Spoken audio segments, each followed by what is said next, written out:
नमस्कार फ्रेंड्स, मैं doctor Sumit Jaiswal, plastic and reconstructive surgeon. आज हम आपसे जॉ सर्जरी या ऑर्थोग्नेथिक सर्जरी डिस्कस करेंगे।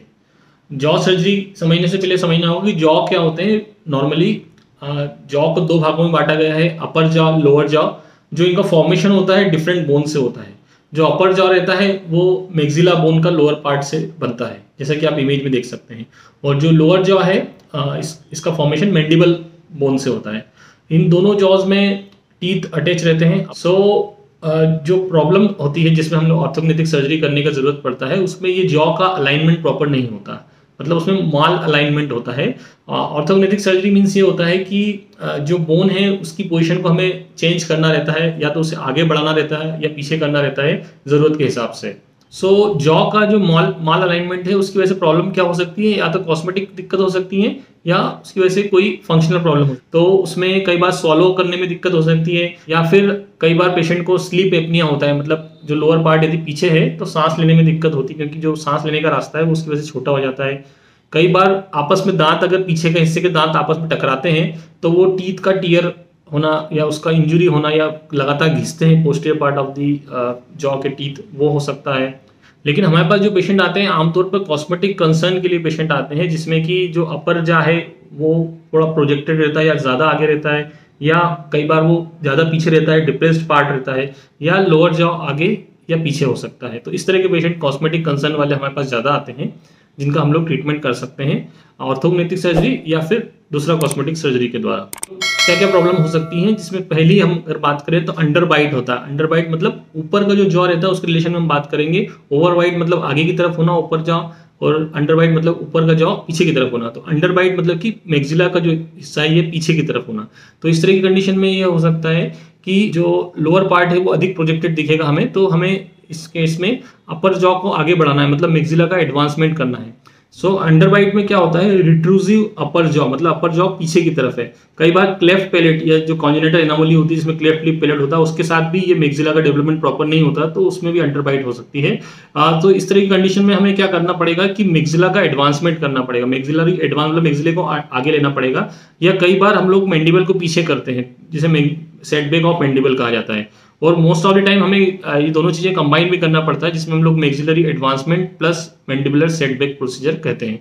तो इसमें हम क्या करेंगे कि बोन को ब्रेक करके उसको आगे की तरफ खसकाएंगे जितना हमें आगे चाहिए, टीथ का अलाइनमेंट प्रॉपर करेंगे उस कंडीशन में, और फिर उसे कुछ स्क्रू या प्लेट से, जो कि परमानेंटली बॉडी में रहने के लिए बनी है इस लाइफ लॉन्ग, वो टाइटेनियम की प्लेट और स्क्रू से उसे फिक्स किया जाता है।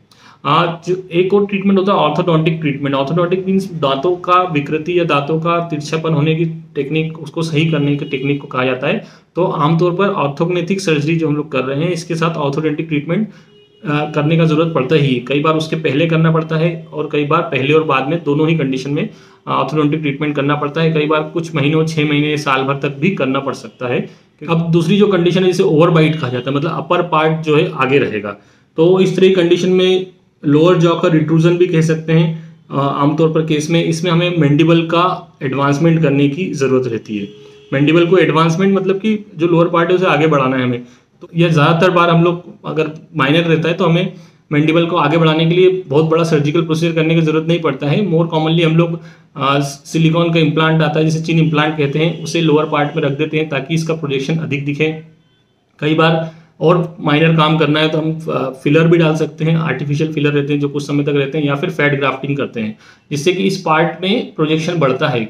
जो वी लाइन या जॉ लाइन क्रिएट करना रहता है, और उसमें भी कई बार हम लोग फिलर या फैट ग्राफ्टिंग के द्वारा उसे प्रोजेक्शन प्रॉपर लाइन जो दिखाना चाहते हैं वो कर सकते हैं। तीसरा जो कंडीशन होता है ओपन बाइट, जिसमें कि मैक्सिलोफेशियल सर्जरी की जरूरत पड़ती है। ओपन बाइट मतलब कि जो पोस्टीरियर पार्ट है आपका जॉ का वो आपस में टकराता है, जिसकी वजह से जो फ्रंट वाला हिस्सा है दांतों का, फ्रंट वाला अपने फेस का, जिसमें फ्रंट के दांत होते हैं, वो ओपन रह जाता है, मतलब पूरा बंद नहीं हो पाता है। तो इस तरह की कंडीशन में हमें कुछ मैक्सिला या अपर पार्ट, जो अपर जॉ का हिस्सा मैक्सिला रहता है, उसका कुछ हॉरिजॉन्टल टिश्यू निकालना रहता है और उसे वापस से स्क्रू से फिक्स करते हैं, जिसकी वजह से जो ओपन बाइट है वो करेक्शन हो जाता है। ये जो प्रोसीजर रहती है जनरल एनेस्थीसिया में की जाती है। इसमें आमतौर पर ये लंबी सर्जरीज रहती हैं, मतलब 3-4-5 घंटे तक का लगता है। 1 या 2 दिन, मिनिमम 2 डेज आप मान के चलिए हॉस्पिटल स्टे लगता है। उसके बाद ऑर्थोडेंटिक ट्रीटमेंट भी लेना पड़ता है, पेशेंट की रिक्वायरमेंट और टीथ का अलाइनमेंट या टीथ की कंडीशन के हिसाब से डिसाइड होता है।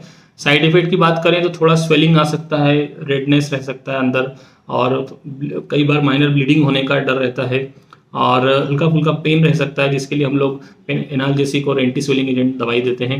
बाकी ऐसे कोई मेजर बहुत बड़ा साइड इफेक्ट या बड़ा दिक्कत नहीं होता है। जस्ट जो उसका आफ्टर केयर रहता है उसमें ओरल हाइजीन को मेंटेन रखना पड़ता है, एंटीबायोटिक सॉल्यूशन से ओरल वॉश करना रहता है, वो आपको हम लोग जैसा एडवाइस करते हैं वैसा करना पड़ता है। अब जैसे कोई भी पेशेंट हमारे पास आता है तो उसके लिए हम लोग सबसे पहले उसको असेस करते हैं कि उसका मतलब एग्जैक्टली प्रॉब्लम क्या है, मतलब अपर में प्रॉब्लम है, लोअर में प्रॉब्लम है या दोनों में प्रॉब्लम है।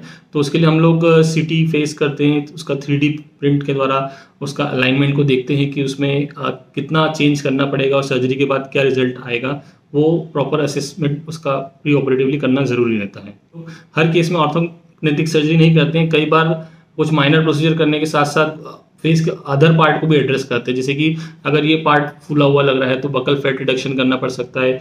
अगर ये कम लग रहा है, इसमें कुछ इम्प्लांट या आर्टिफिशियल फिलर डाल सकते हैं। कई बार हमें मेलर रीजन में भी फैट ग्राफ्टिंग करने का ज़रूरत पड़ता है, तो करते हैं। अगर ये पार्ट डिप्रेस्ड है, सपोज ये डिप्रेस्ड है, तो इसमें अगर हम कुछ इंजेक्ट करेंगे तो इसमें फुलनेस आ जाएगी, तो वो एक सिंपल प्रोसीजर रहता है। तो अगर माइनर सा चेंज करना है तो हम लोग फैट ग्राफ्टिंग के द्वारा भी उसमें कर सकते हैं। अभी तक हमने जो बात करी है वो मेन इंडिकेशन थे जहाँ पे हमें ऑर्थोग्नेथिक सर्जरी की ज़रूरत पड़ती है। इसके अलावा और भी कई जगह हैं जहाँ पर हमें ज़रूरत पड़ सकती है। जैसे गमी स्माइल रहता है, जिसमें कि जो गम से upper part of the gums specially वो अधिक व्यू होते हैं, या कई बार किसी को वी शेप का चिन चाहिए, तो अगर माइनर प्रोसीजर से या नॉन सर्जिकल तरीके से हम नहीं कर पा रहे हैं तो उसमें कुछ ऑस्टियोटोमी करके उसको हम लोग शेप दे सकते हैं, चिन को वी टाइप का शेप चाहिए। इसके अलावा टीएम जॉइंट या फिर ये जो जॉइंट रहता है जिसकी वजह से हमारा जबड़ा चलता है, जिसे टेम्पोरोमैंडिबुलर जॉइंट रहते हैं, उसमें एंकाइलोसिस होती है, तो उस केस में हमें ऑर्थोग्नेथिक सर्जरी या जॉ सर्जरी की जरूरत रहती है। फेशियल फेमिनाइजेशन सर्जरी, जो हम लोग ट्रांसजेंडर सर्जरी काफ़ी नंबर में करते हैं, उसमें फेस को फेमिनाइज करना या मेल टू फीमेल ट्रांजिशन कर रहे हैं हम लोग, तो उसमें जैसे फ्रंटल बॉसिंग है, ये पार्ट में प्रोजेक्शन ज़्यादा है जैसा कि मेल्स में होता है, उसको कम करना है तो उसमें ज़रूरत रहती है।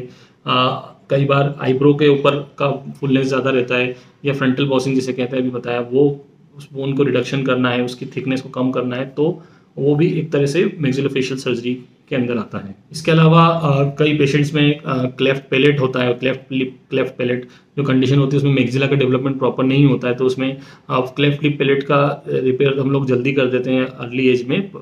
पैलेट का एडवांसमेंट या मैक्सिला का एडवांसमेंट करना रहता है, उसमें ऑर्थोग्नेथिक सर्जरी की जरूरत पड़ता है।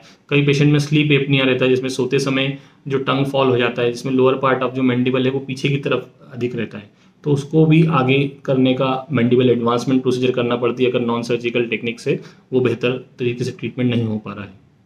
सो ऑर्थोग्नेथिक सर्जरी एक काफ़ी ब्रॉड स्पेक्ट्रम ऑफ सर्जरी है, और इसमें बहुत कॉमनली डन प्रोसीजर नहीं है, बहुत कम लोग करते हैं इस सर्जरी को, क्योंकि इसमें कॉम्प्लेक्सिटी ज़्यादा रहती है, ड्यूरेशन ऑफ आफ्टर केयर और फॉलोअप अधिक समय तक रहता है, और कोई भी एक स्पेशलिटी से कम्प्लीटली नहीं कर सकती। जैसे हम लोग सेंटर में भी मैक्सिलोफेशियल सर्जन, ऑर्थोडोंटिक सर्जन के साथ मिलकर कोलैबोरेट करके हम लोग ये प्रोसीजर करते हैं, क्योंकि मल्टी डिसिप्लिनरी अप्रोच से ही ये प्रोसीजर का बेस्ट पॉसिबल रिजल्ट दिया जा सकता है।